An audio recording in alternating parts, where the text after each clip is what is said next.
Hi and welcome back to the channel. Today we're going to have a look at a lovely little camera, and it's one of my favourite types of camera. It's a Konica C35 automatic, otherwise known in Japan as the Konica C35 Flashmatic.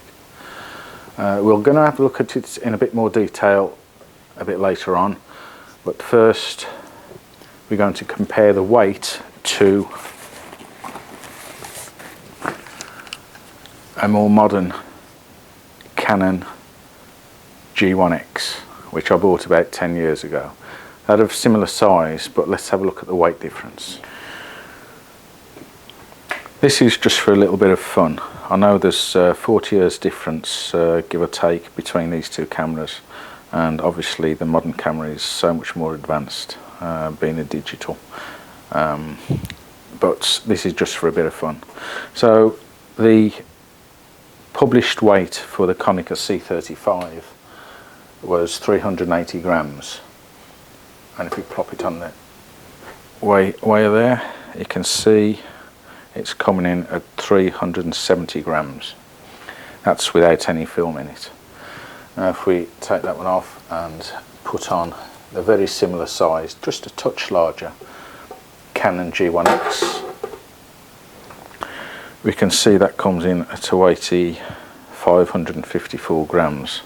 So a fair old difference there, but I suppose you've got to expect it with it being packed with electronics of all sorts. But from a usability point of view, I think I'd go with this. Obviously it depends what sort of photography you want to do, but I absolutely love this camera. I've only shot one roll of film on the Konica, but we'll see some of the images a bit later on. The original Konica C35 was introduced in 1968. This version, which I believe was a third or fourth iteration, was introduced in 1971 and ran through in production up until around 1974. The price in 1974 was £49.90. That's April 1974. So in today's money, that would work out at £485. You could buy this camera in either silver or black. I don't think I've ever seen a black one, so I would guess that they're quite rare on the market. Now, Konica are famed for their lenses, and this one sports a Hexanon 38mm f2.8 lens, as you can see there, and a nice lens it is too. It has a 46mm thread, and the beauty of putting filters on this lens is that the CDS cell there, which powers the light meter and is powered by a Mercury PX675, and the battery fits in that compartment there.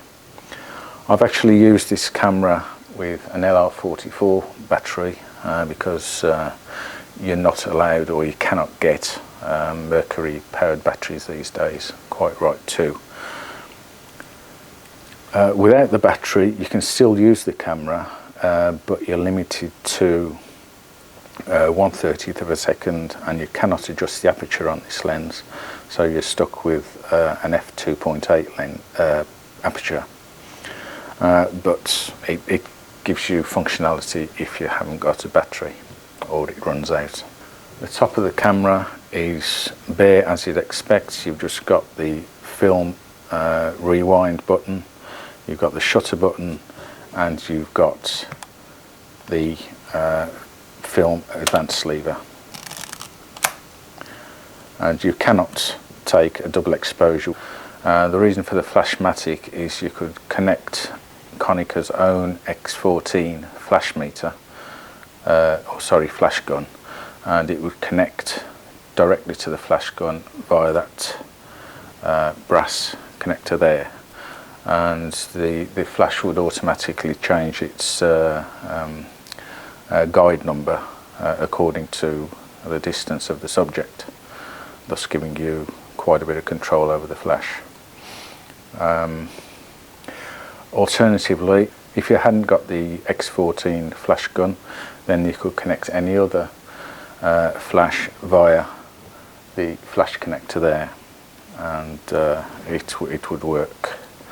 We've already seen how light this camera is, and what makes it more pocketable is the actual size of the camera. It's 150 millimeters in width, 75 millimeters in height, and I believe, just checking my notes, it's 52 millimeters deep.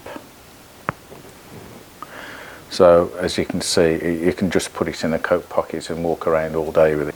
So how do we adjust the ASA? You can see the ASA reading there, and that is adjusted by twisting this dial.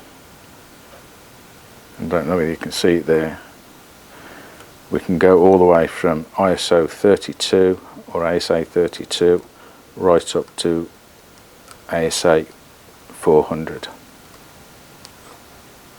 as you can see there. Shutter speeds ranged from 1/30th of a second up to 1/650th of a second. It has a Copal B programmed shutter with combined aperture and shutter blades. The closest focus on the lens is 3.3 feet, and you focus using that via the rangefinder. Here's the rangefinder window, and you obviously view through the viewfinder and line up both images to get focus. Now the horizontal rangefinder on this is accurate, but it's just slightly out on the vertical, so I've got to adjust that. But we'll have a look at some images later on, and they all look pretty good to me. So at some point I'll take it apart and adjust the vertical rangefinder. And you can see we've got a self timer here, but on these old cameras I really tend not to use the self timers on these, as they can be quite notorious for sticking and then jamming up all of your shutter speeds. So onto the exposure.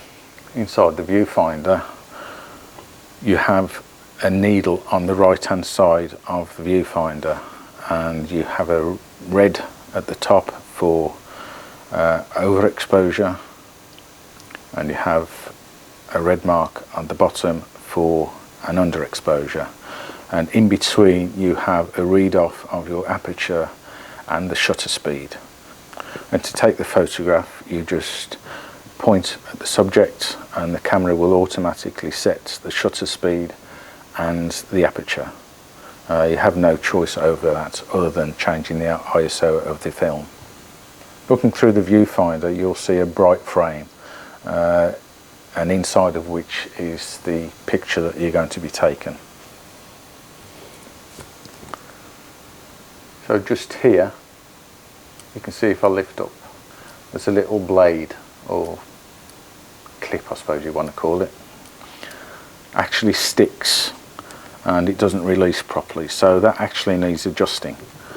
But other than that, the camera works perfectly well, and I think that's quite a bargain, to be honest. Well, that's enough of me waffling on. I'll show you some images in a second, but before I do, I'll just tell you how much I actually paid for this camera, and that was £8.50 from, although it was on eBay, it was via a charity shop. And the reason they charged £8.50 is that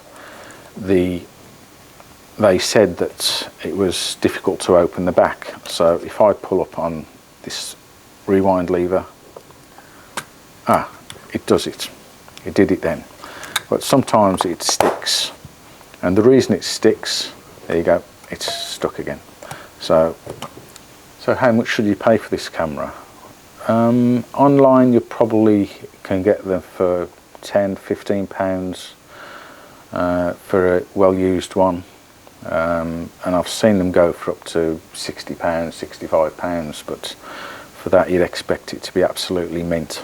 All the images you're going to see are taken using Ilford FP4 Plus developed in Rodinal 1+50 for 15 minutes and then fixed. So they're going to be scanned on an Epson V550, and here they are.